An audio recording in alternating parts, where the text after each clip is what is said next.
बड़ी सुंदर गीत के संकेत केलन मास्टर साहब। बहुत पुरान गीत बा। ई कोनो ननद भौजाई के बीच के बात बा। पहले के लोग रहे, पहले के दादी माई लोग रही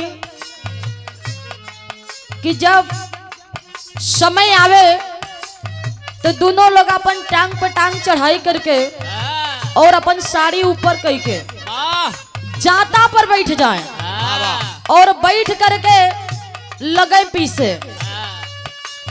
और पीसे लगे तो पहले सतुआ और आटा पीसे खातिर मशीन ना रहल। पहले जाते से पीस के सतुआ बनावल जाओ और जाते से पीस के आटा बनावल जाओ। लेकिन अब जितना मशीन आ गई है, जितने सुविधाएं आ गई है, उतने आलस बढ़ गए है। कोनो ननद भौजाई वही जाता पर बैठल है और ननद कलश की भौजी ऐसे छूछे छूछे ठीक नहीं खेलागत।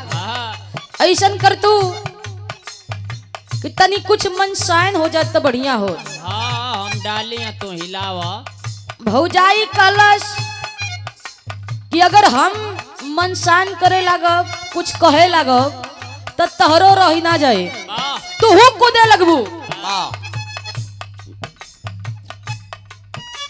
ननद कलश के अच्छा ठीक बा, चला देखल जाए का होता, पहले तू शुरू करा। भौजाई बतावत है अपने दिल के बात का।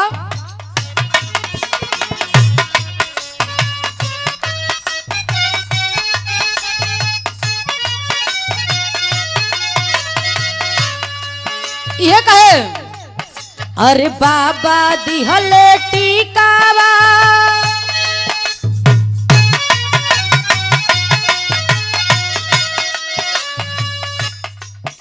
अरे बाबा दिहले टीकावा से हुरे हो माते जाबो, से हुरे हो माते जाबो बोलमुआ कैसे,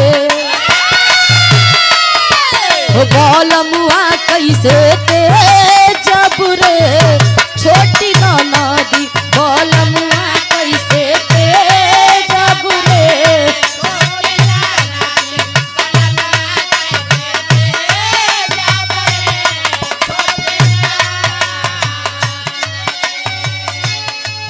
हमार जिया डोले रे छोटी ननदी, हमार जिया डोले रे छोटी ननदी, बोलमुआ कैसे, बोलमुआ कैसे ते जब रे छोटी ननदी, बोलमुआ कैसे ते जब रे।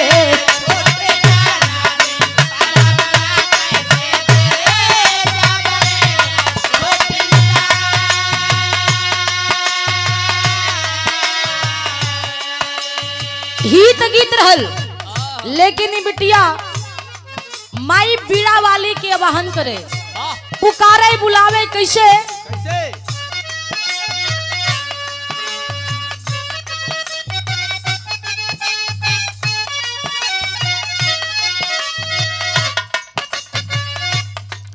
अरे आव हो मयरिया,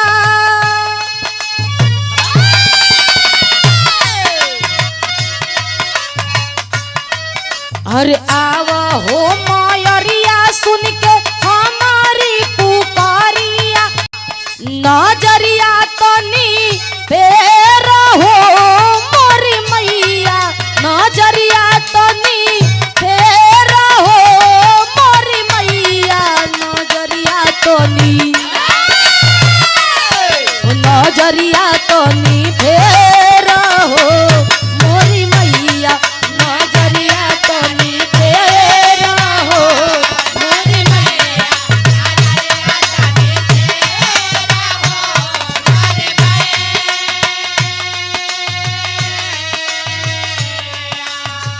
बिटिया बतावे कहे कि हे मैया हमरे कोनो चीज के लूर शहूर ना बा, सब रउए पर आधारित बा। बतावे कैसे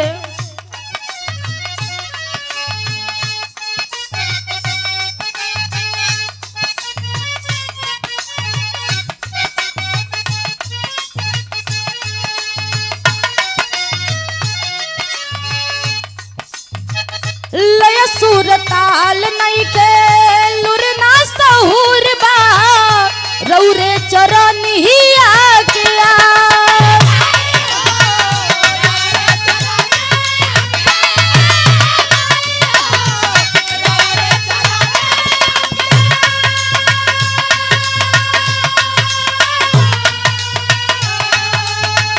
स्वर में समा जाया जा बेटी मजबूर बा करिला नी हो रहा भी सवाल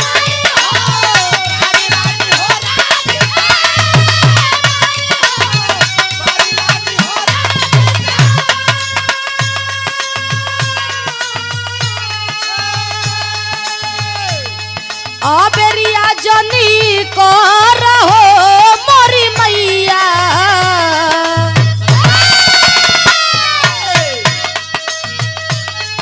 अबेरिया जनी को रहो मोरी मैया नजरिया तनी फेर हो मोरी मैया नजरिया तनी फेर हो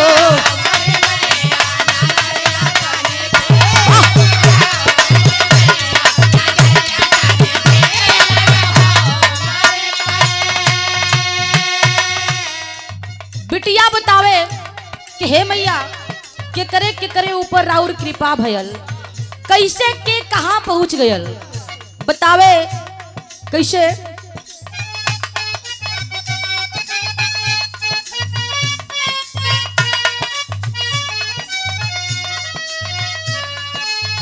तन सन बैजू के दिहलू रगनिया कैले भरोसा हवा तुहार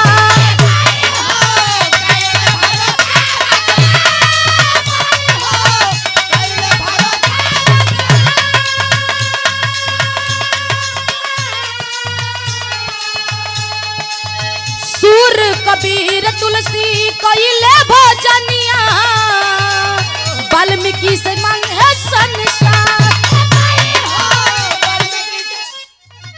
बिटिया बतावे का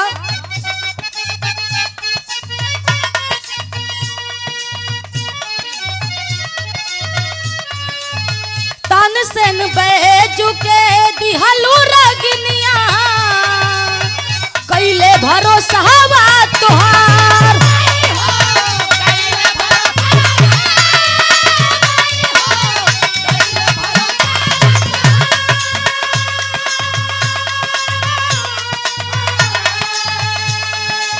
सूर कबीर तुलसी कैले भजनिया वाल्मीकि के जान है संसार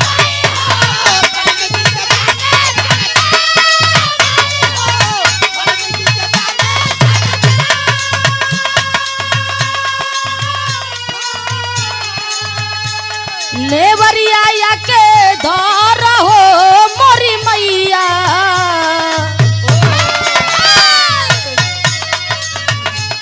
नेवरिया के धर हो मोरी मैया नजरिया तनी फेर हो मोरी मैया नजरिया तनी फेर हो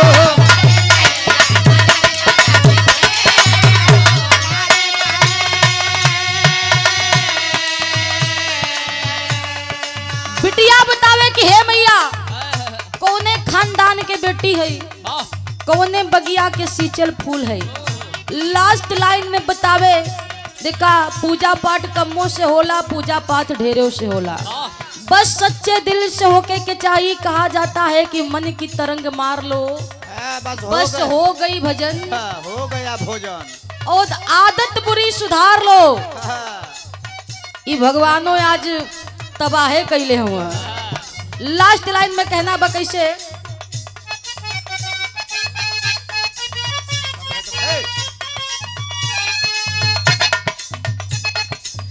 गुरुवर गणेश स्वामी स्वर्गवा के वासी